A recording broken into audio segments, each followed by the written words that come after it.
A new drug capsule developed at MIT can help large proteins such as insulin and small molecule drugs be absorbed in the digestive tract.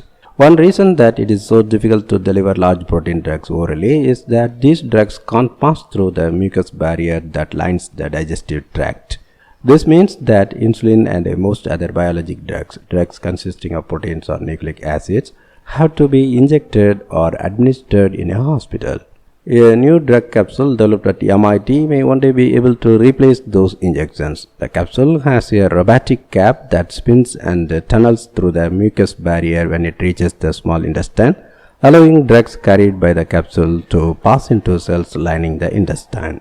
In a study appearing in the journal Science Robotics, the researchers demonstrated that they could use this approach to deliver insulin as well as vancomycin, an antibiotic peptide that currently has to be injected.